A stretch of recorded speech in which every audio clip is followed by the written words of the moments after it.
बच्चों, जो सूर्य प्रशासन है, अगर हम लोग सूर्य प्रशासन का अध्ययन करेंगे तो आपको याद रखना होगा कि जो संपूर्ण सूर्य प्रशासन है वो शेरशाह सूरी द्वारा स्थापित प्रशासन है। तो देखिए, हम लोग सूर्य प्रशासन को पढ़ने जा रहे हैं ना, तो यहाँ हमको याद रखना होगा कि शेरशाह सूरी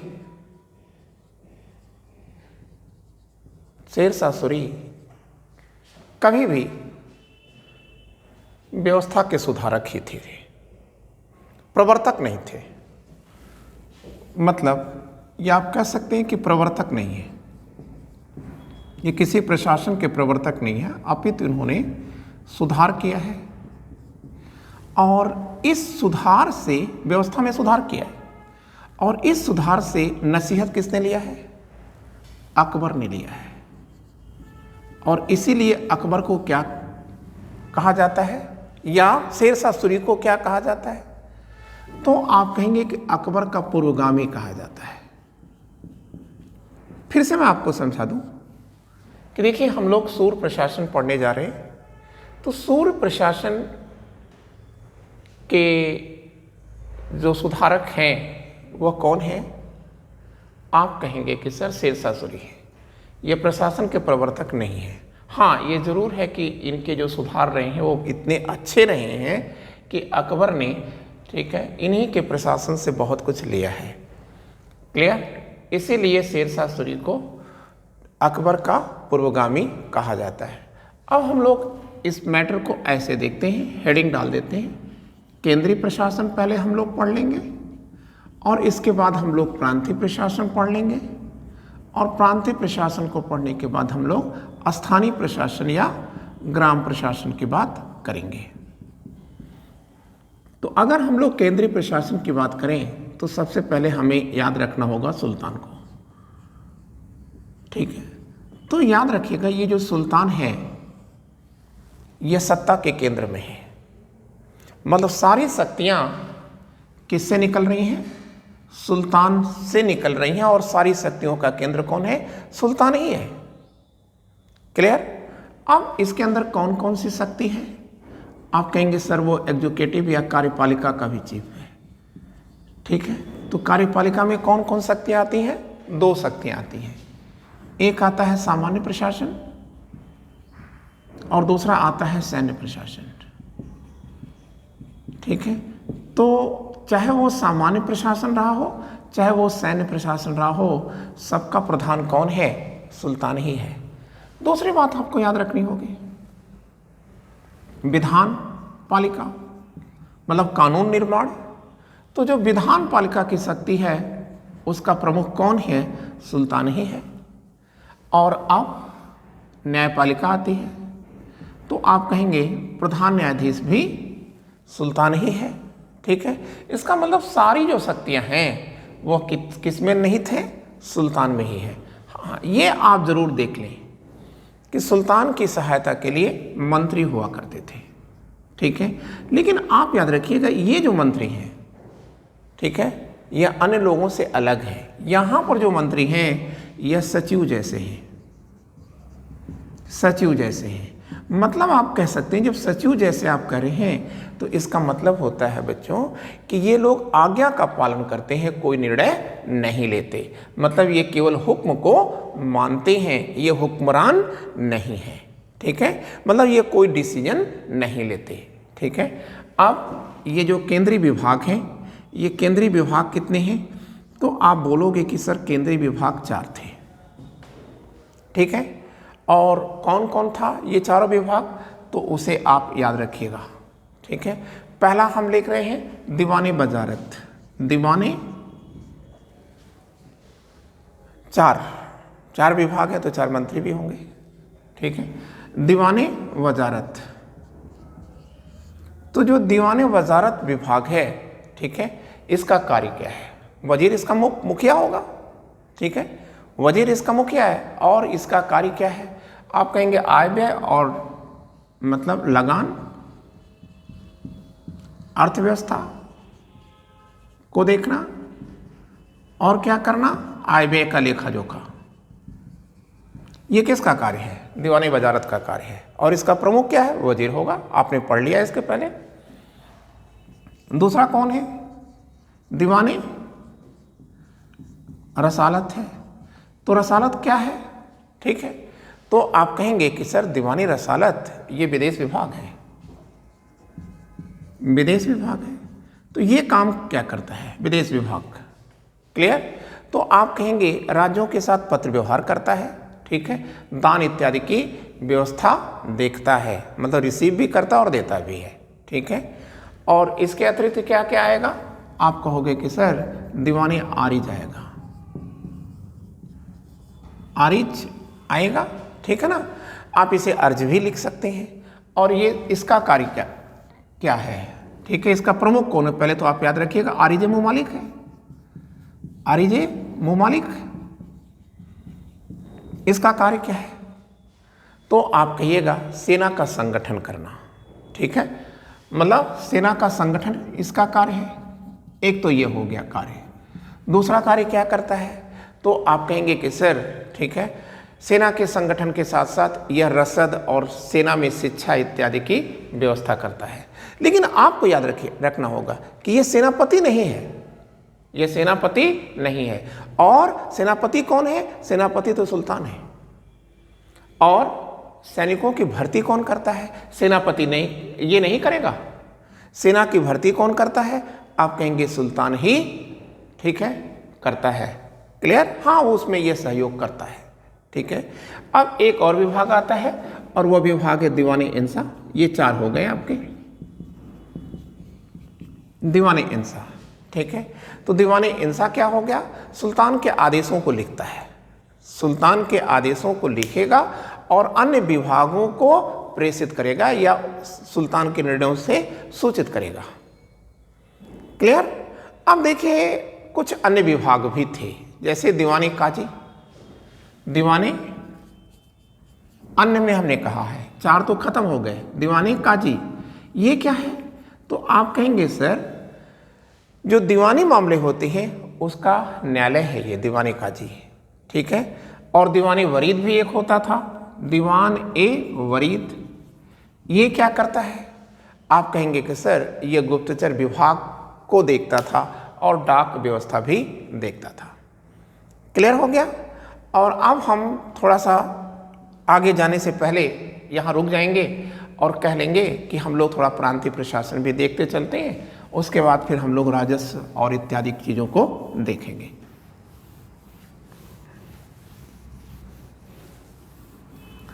तो आप हेडिंग डाल दीजिएगा प्रांतीय प्रशासन।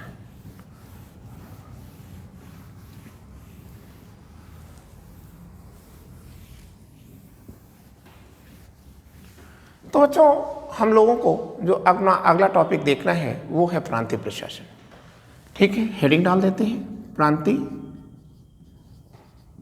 ठीक है, प्रशासन। तो जो प्रांतीय प्रशासन की बात हम लोग करेंगे तो हमको एक चीज याद रखना है कि कालिका रंजन कानूनगो कौन है? कालिका रंजन कानूनगो। इनका क्या कहना है कालिका रंजन कानूनगो सर का?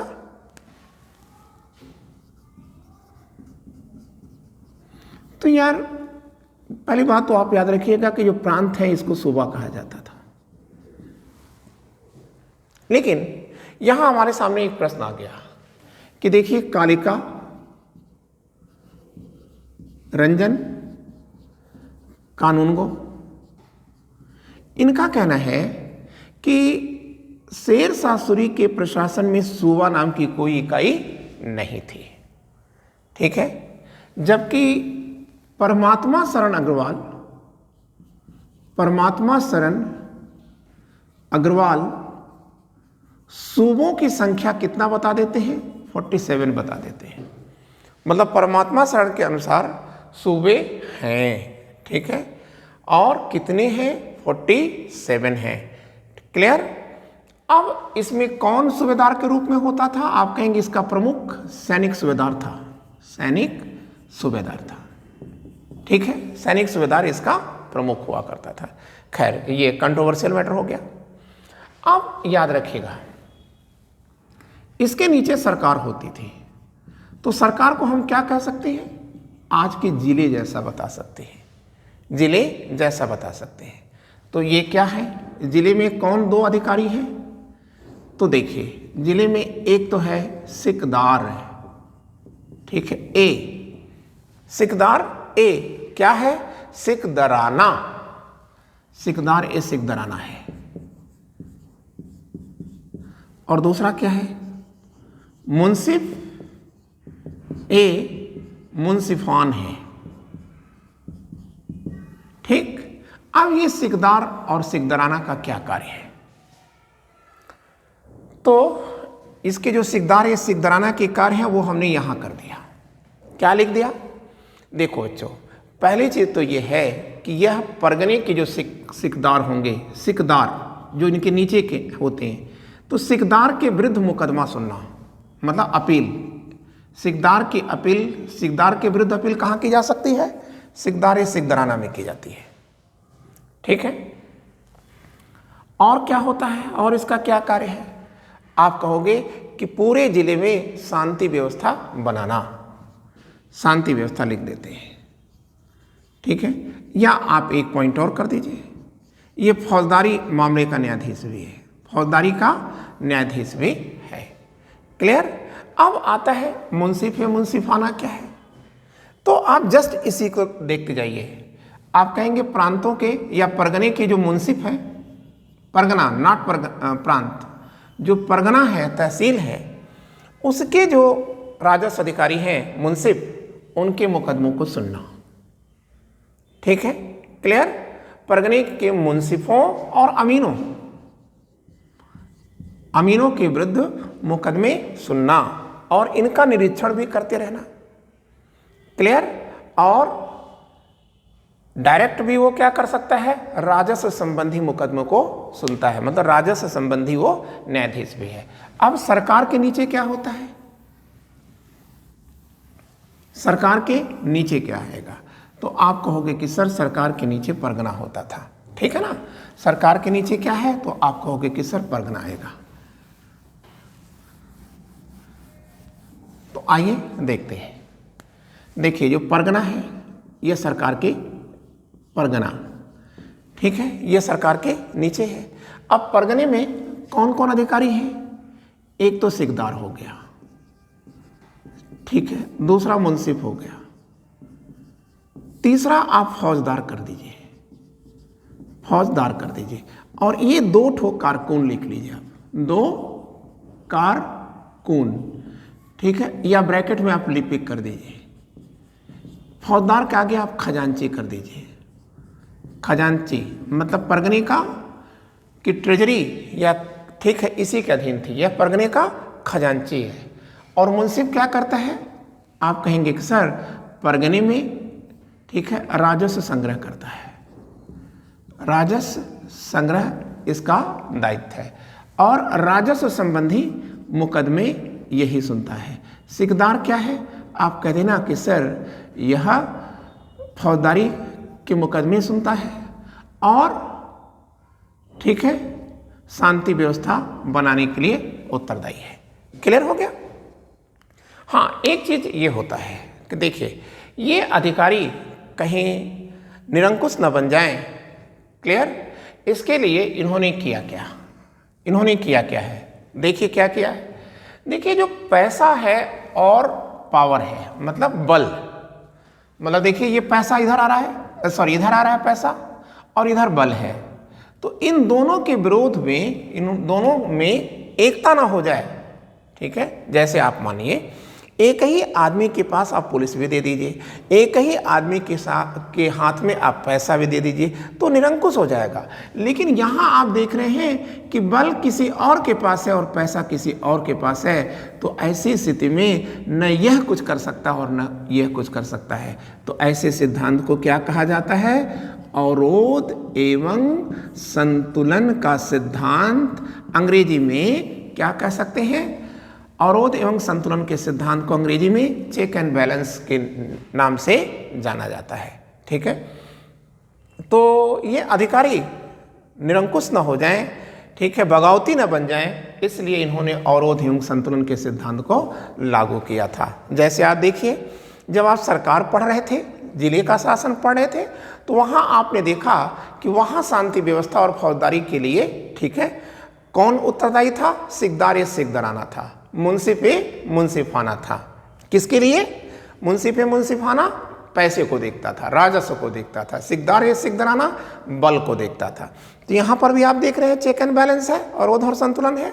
यहाँ परगने में भी आप देख रहे हैं और उधर संतुलन है। लेकिन बच्चों एक बात याद रखिएगा कि शेरशाह सूरी के प्रशासन में कहीं भी पुलिस व्यवस्था नहीं है, मतलब उनके सैनिक ही उनके पुलिस का कार्य करते थे, ठीक है ना।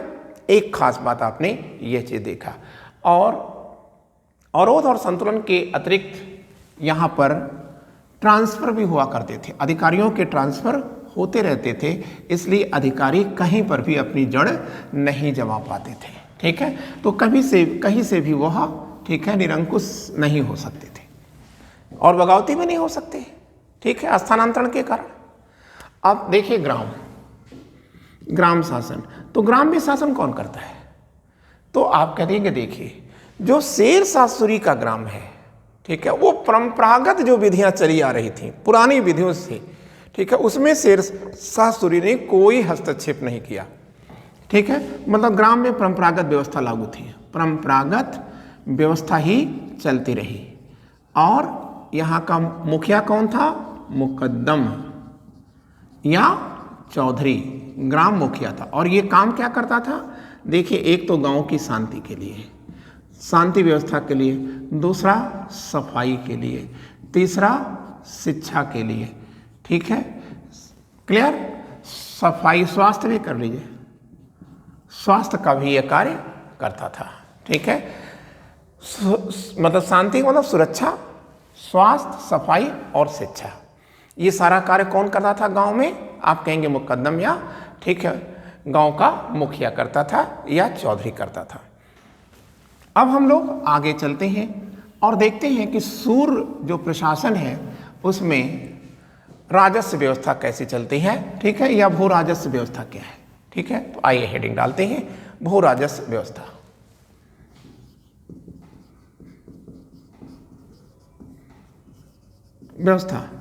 तो बच्चों हमको यहाँ पर एक चीज लर्न करना है भू राजस्व व्यवस्था में। क्या लर्न करना है? देखिए, जो पूरा साम्राज्य है उसमें आय का मुख्य साधन क्या है? आय का मुख्य साधन क्या है? आप कहोगे कि सर लगान है या टैक्स है, लगान या टैक्स है। अब ये कितना टैक्स लेते थे? भूमि से कितना टैक्स लेते थे? आप कहोगे कि सर 1/3। लेकिन जो मुल्तान जैसा अशांत क्षेत्र है यहाँ से कितना लेते थे? 1/4 लेते थे, ठीक है। और इनकी भू व्यवस्था है कैसी? आप कहेंगे सर रैयत बाड़ी है। रैयत बाड़ी मतलब किसान और सरकार के बीच सीधा संबंध है, कोई बिचौलिया, ठीक है, इसमें शामिल नहीं है, ठीक है। तो लेकिन ये अपने सिस्टम को, भू व्यवस्था को उन्होंने कैसे लागू किया? तो आप कहेंगे कि सर अहमद, ठीक है, अहमद खां, ठीक है, अहमद खां लिख के माध्यम से इन्होंने क्या किया है? भूमि सर्वेक्षण कराया है, लैंड सुपरविजन, भूमि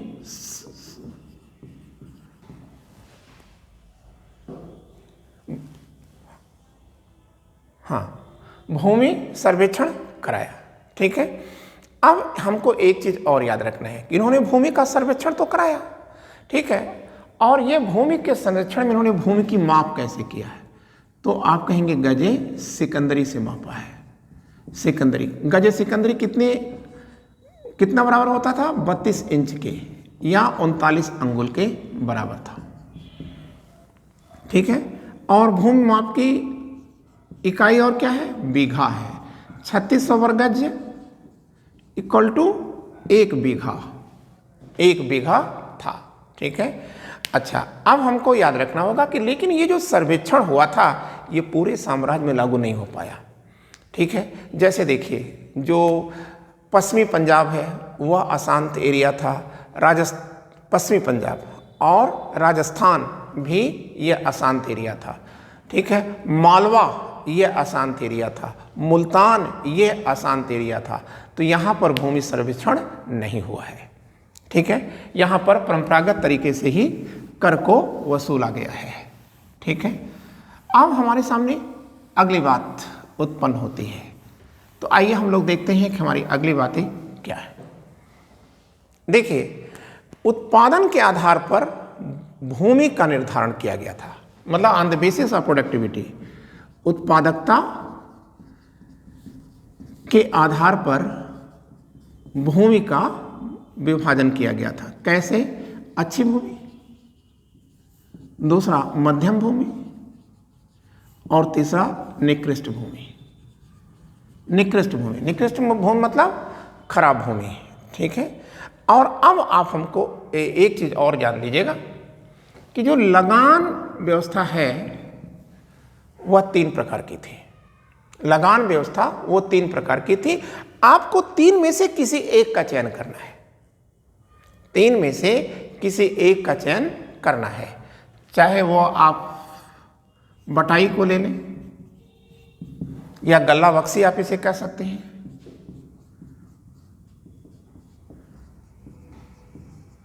ठीक है, एक तो बटाई हो गई, दूसरा क्या हो गया? नस्क हो गया। इसी को आप कनकूद भी कह सकते थे। और तीसरी व्यवस्था क्या है? तो आप कहोगे कि सर जाप्ती हो गया। जाप्ती या नगदी भी कर सकते हैं आप, जप्ती, जप्ती को नगदी भी कर सकते हैं। ठीक है, ये 3 व्यवस्थाएं हैं। लेकिन अगर इन तीनों में से कोई आप अपना लीजिए, अगर आप जब्ती को देना चाहते हैं, नगदी देना चाहते हैं, तो आपको एक सिस्टम से गुजरना पड़ेगा, और वह सिस्टम है राई। राई क्या है? पहले तो आप फसलों का मूल्य निकाल लीजिए, फसलों की दर सूची, मूल्य, रेट, रेट दर मतलब रेट की सूची ले लीजिए, और उसी सूची के आधार पर आपको कर देना होता था। इसी को क्या कहा जाता था? राई कहा जाता था। ठीक है, एक पॉइंट और आता है कबूलियत। कबूलियत कि शेर शाह सूरी के काल में कबूलियत क्या है? तो आप याद रखिएगा, कबूलियत का मतलब है पट्टा, लीज। ठीक है, तो जो वहाँ जमीनें दी जाती थी कृषकों को, ठीक है, वो कैसे दी जाती थी? कबूलियत पर दी जाती थी या पट्टे पर दी जाती थी। ठीक है, और अब हमको याद रखना है कि कुछ और भी टैक्स हैं। एक है जरीमाना, भूमि संबंधी टैक्स, जरीमाना। दूसरा है महासिलाना, महासिलाना। तो जरीमाना क्या है? आप कहोगे कि सर देखो, जो जरीमाना है वह सर्वेक्षण शुल्क है। भूमि का सर्वेक्षण आप जब कराएंगे तो आपको जरीमाना देना पड़ेगा, और यह कितना था? 2.5% था। और महासिलाना क्या है? आप कहेंगे कर संग्रह। कर संग्रह के बदले दिया जाने वाला जो कर है या लिया जाने वाला जो कर है वह है महासिलाना। ठीक है, और बच्चों अब हमको देखना है ये कितना लिया जाता था महासिलाना। तो आप कह दीजिएगा ये सर 2.5 है जरीमाना, और महासिलाना 5% है। ठीक है, अब हमारे सामने एक और पॉइंट आता है, और वो पॉइंट है क्या? तो आप कहेंगे कि सर इनकी मुद्रा व्यवस्था देख लेते हैं। ठीक है, कॉइन्स और कैटलॉग की बात करते हैं, सिक्कों की बात कर देते हैं।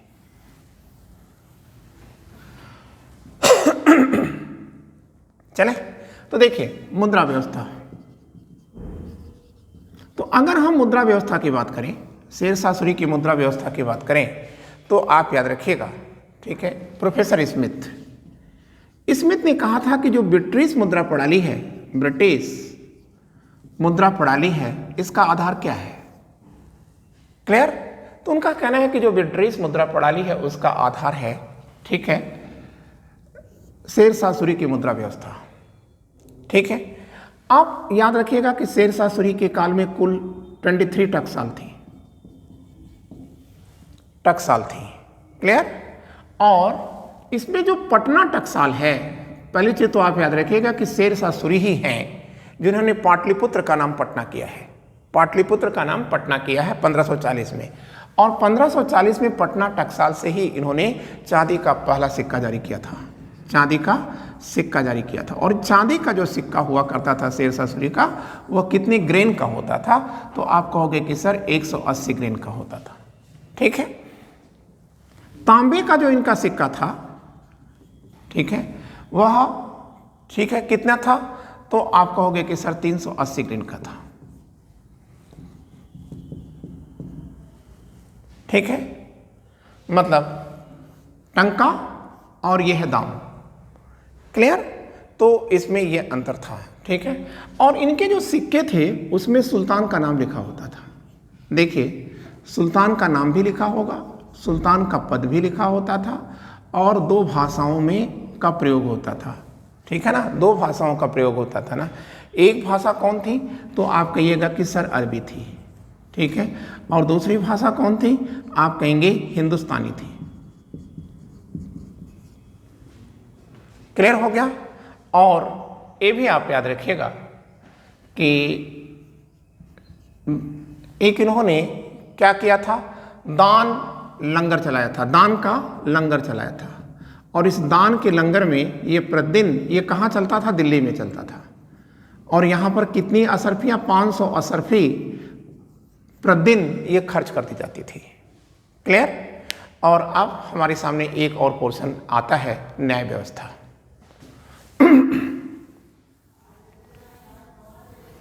तो न्याय व्यवस्था में पहली बात हमारे सामने जो आ रही है वो क्या है? देखिए, सूर्य प्रशासन में न्याय व्यवस्था, तो एक बहुत अच्छा कथन है यहाँ पर, वो आपको याद रखना होगा। देखिए, शेरशाह सूरी का मानना था कि सबसे बड़ा धर्म क्या है? सबसे बड़ा धर्म क्या है? अपनी जनता के साथ अन्याय न होने देना, मतलब न्याय करना ही सबसे बड़ा धर्म है शेरशाह सूरी। ठीक है, और न्याय व्यवस्था में सबसे बड़ा न्यायाधीश कौन है? सबसे बड़ा न्यायाधीश कौन है? आप कहोगे सर सुल्तान शम्मी है। ठीक है, इसके नीचे कौन होते हैं? ठीक है, तो देखो सर, इसके नीचे, और ये भी आप कर लीजिएगा कि सुल्तान प्रत्येक बुधवार की सायं को न्याय करने के लिए बैठ जाता था। प्रत्येक बुधवार की सायं को न्याय करने के लिए बैठता था वो। और यह विवरण कहाँ दिया गया है? आप कह देना कि सर अब्बास खां शेरवानी देते हैं, अब्बास खां शेरवानी देते हैं। और इनकी किताब आप जानते ही हैं क्या है? तारीख़े, ठीक है, शेरशाही। ठीक है, तारीख ए होना चाहिए था, ए, तारीख ए शेरशाही। ठीक है, दूसरी बात आप याद रखिएगा, फौजदारी का केस कहाँ चलता था? आप कहेंगे सर उसके लिए सिकदार और सिकदराना थे। ठीक है, जिले में सिकदराना था और परगने में सिकदार था। ठीक है, और दीवानी का मुकदमा कहाँ चलता था? तो आप कहेंगे कि सर उसके लिए जिले में मुंसिफ है, मुंसिफाना था, और परगने में मुंसिफ था। ठीक है, और हमने आपको पहले से बता रखा है कि इनके यहाँ पुलिस व्यवस्था नाम की कोई चीज़ नहीं थी, मतलब सैनिक में और पुलिस में अंतर नहीं था। ठीक है, और अब हमारे सामने एक प्रश्न और आता है, और वो है लोक कल्याणकारी कार्य। शेरशाह सूरी के जो लोक कल्याणकारी कार्य हैं उसमें हम लोग देखते हैं। तो पहली चीज, लोक कल्याणकारी कार्य में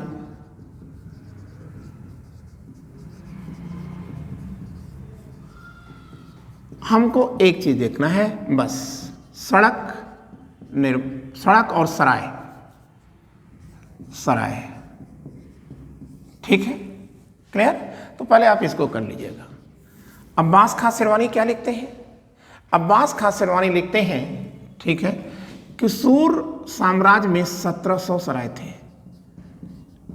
1700 सराय थे।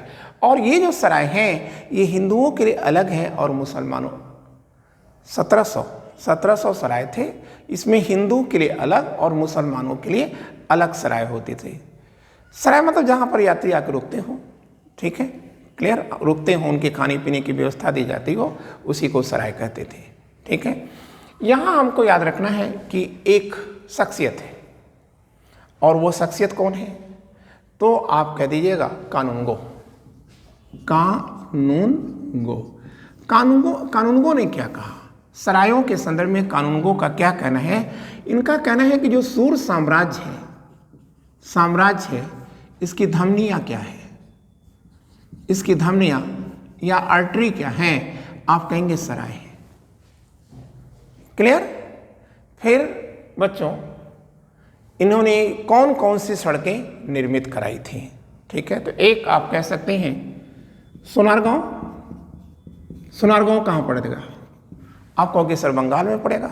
तो सड़क यहाँ से निकलती थी और यहाँ से निकल करके वो अफगानिस्तान के अटक तक जाती थी, ठीक है। इसी सड़क को सड़क ए आजम नाम दिया गया, सड़क ए आजम नाम दिया गया था। मौर्य काल में यही सड़क उत्तरापथ थी, उत्तरापथ थी। और ऑकलैंड सर के काल में, गवर्नर जनरल ऑकलैंड के काल में यही सड़क ग्रैंड ट्रंक रोड में बदली है। क्लियर। और दूसरी सड़क क्या है, आप कहोगे कि सर आगरा टू बुरहानपुर है, आगरा टू बुरहानपुर है। तीसरी सड़क क्या है, आगरा टू चित्तौड़ है। और चौथी सड़क क्या है, आप कहोगे लाहौर टू मुल्तान है, लाहौर टू मुल्तान है। ये इन्होंने 4 प्रकार की सड़कें निर्मित कराई थी। अब दूसरा पॉइंट में आप उठाकर देख लें तो इनके काल के स्थापत्य भी देख सकते हैं आप, ठीक है। तो अब अगर हम देखें इनके काल में सड़क की बात कर, अरे भवन की बात करिए, इमारत की बात करिए आप, भवन।